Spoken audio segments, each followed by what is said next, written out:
There's a 23-year-old kid in San Francisco who just borrowed $2 million. He doesn't have a job. His company made zero revenue last year, and the people who lent him that money, they're not worried. In fact, they're hoping he borrows more. Meanwhile, someone else just got denied for a $1,500 personal loan to fix their car. Good credit, stable income, denied. Same economy, same year, completely different debt. This isn't a story about fairness. It's a story about a financial tool that works in reverse depending on which side of it you're standing on. And if you don't understand the difference, you'll spend your whole life on the wrong side. Let's start with what we're taught. Debt is bad. Debt is a burden. If you have debt, you messed up somewhere. The responsible thing is to pay it off as fast as possible, avoid it when you can, and definitely don't borrow money to buy things you don't need. That advice works for some people, for a specific kind of debt, but it's incomplete. And the people who figure out why it's incomplete end up in a very different financial position than the people who don't. Because here's the thing, the rich don't avoid debt. They use more of it than almost anyone. The difference is they're using a completely different kind. Debt comes in two flavors, and the flavor determines everything. The first kind is consumer debt. This is credit cards, personal loans, car payments, that couch you bought on a payment plan. It's debt used to buy things that lose value, things that don't generate income, things that cost you money to own. The interest rates are high, the terms are rigid, and every month you owe it, you're poorer than the month before. This is the debt people warn you about, and they should, because consumer debt is a trap with interest rates that compound against you. 15%, 20%, sometimes higher.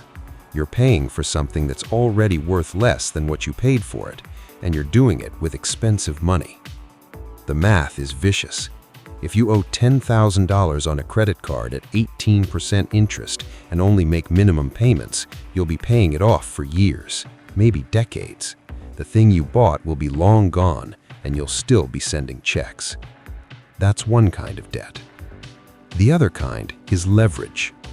Leverage is debt used to buy things that make money, real estate that generates rent, businesses that produce revenue, assets that grow in value, investments that pay you back more than the debt costs. The interest rates are lower, sometimes much lower. The terms are flexible, and if you structure it right, the asset you bought pays off the debt for you. This is the debt the rich use, not because they're reckless, because the math works in their favor. Here's a simple version. You borrow $500,000 at 4% interest to buy a rental property. The rent covers the mortgage and then some. 10 years later, the property is worth $700,000. You didn't pay off the loan with your own money. The tenants did, and you walked away with $200,000 in equity, plus a decade of cash flow, all built on borrowed money. The debt didn't make you poorer, it made you richer. That's leverage. Now here's where it gets strange. The system is designed to give cheap debt to people who already have money and expensive debt to people who don't. If you're wealthy, banks will lend to you at 3, 4, 5%. If you're not, you're looking at 12, 15, 20%. The riskier you are as a borrower, the more the debt costs, which makes sense from the bank's perspective, but it creates a weird spiral. The people who need money the most pay the most for it. The people who need it the least get it for almost nothing. So the rich borrow millions at low rates to buy assets that appreciate. The middle class borrows thousands at high rates to buy things that depreciate. Same tool, opposite outcomes. And it's not just individuals. Corporations do this at a massive scale. Apple has more than $200 billion in cash. They could pay for almost anything outright, but they don't. They borrow. Why? Because they can borrow at rates lower than what they make investing that cash elsewhere. The debt is cheaper than using their own money. Same logic as the rental property, just with more zeros. Now here's another layer. Debt has a tax advantage that almost no one talks about. When you make money, you pay taxes on it, but when you borrow money, you don't. A loan isn't income, it's not taxed, and in many cases, the interest you pay on that loan is tax deductible. So let's say you own a business. You need $100,000 to expand. You could take that money out as profit, pay taxes on it, and then spend what's left. Or you could borrow it, pay no taxes, deduct the interest, and keep the full amount working for you. The debt route leaves you with more money to use, and if the expansion works, the business grows, you pay off the loan with revenue, and you kept more profit in your pocket the whole time. This is why rich people often have huge mortgages even though they could pay off their house tomorrow. The mortgage interest is deductible.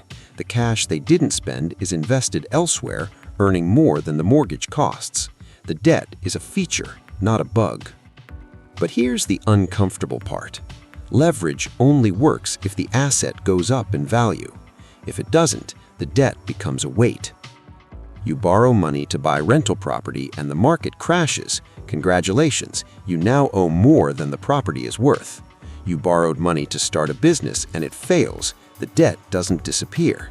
You still owe it, with interest. Leverage amplifies everything, gains and losses. If you're right, you win bigger. If you're wrong, you lose harder. And that's the gamble. The rich can afford to take that gamble because they have cushion. They have other assets. They have access to more credit if things go sideways. They can wait out a bad market. Most people can't. Which is why the same strategy that builds wealth for one person can destroy it for another. It's not about intelligence, it's about margin for error. There's also the timing problem. Debt works best when money is cheap. When interest rates are low, borrowing costs almost nothing. You can lever up, buy assets, ride the wave. But when rates rise, everything flips. For the last 15 years, money was historically cheap. Central banks kept rates near zero. Borrowing was easy. Asset prices exploded. People who used leverage during that period made fortunes. But rates don't stay low forever. When they rise, debt gets expensive again. The same loan that cost you 3% now costs 7%. The math that made sense stops making sense. And if you're over-leveraged when that happens, you're in trouble. This is what happened in 2008. People borrowed against rising home values, assuming prices would keep going up. When they didn't, the whole structure collapsed. The leverage that built wealth on the way up destroyed it on the way down. Debt is a timing game, and most people don't realize they're playing it until it's too late. So where does that leave the average person? You're told to avoid debt. That's safe advice, but it's also the advice that keeps you from using the tool that builds serious wealth. The truth is more nuanced. Consumer debt is almost always bad. Leverage can be very good, but only if you understand what you're doing, have room for error, and can survive being wrong. The problem is the system doesn't teach you the difference. It just gives you access to the expensive kind and hopes you'll stay there. Meanwhile, the people who understand leverage borrow their way into assets, let those assets pay off the debt, and compound their way into wealth. It's not secret knowledge, it's just not common knowledge. Here's the final twist. The richest people in the world often don't sell their assets, they borrow against them. If you own $1 billion in stock and you sell some to buy a house, you pay capital gains tax, maybe $200 million gone. But if you borrow against that stock, using it as collateral, you pay no tax. You get the cash, you keep the asset keeps growing, and you only pay back the loan, which costs you way less than the taxes would have. This is called buy, borrow, die. You buy assets, you borrow against them instead of selling. You die, and your heirs inherit the assets at a stepped-up basis, erasing the taxable gains. The debt gets paid off from the estate. No one ever pays the tax. It's completely legal. It's how generational wealth is preserved, and it only works if you have enough assets to borrow against in the first place. The system rewards people who already have leverage with more leverage, and it charges everyone else a premium just to stay afloat. So what's the truth about debt? It's not good or bad, it's a tool, and like any tool, it works differently depending on who's using it and what they're building. For most people, the debt they have access to makes them poorer. For a smaller group, the debt they have access to makes them richer. The difference isn't moral, it's mechanical. And the question is not whether you should use debt, it's whether you're using the kind that works for you or the kind that works against you. Because somewhere right now, someone just borrowed another $1 million, and somewhere else, someone just got charged another monthly fee for being $12 overdrawn. Same system, different game.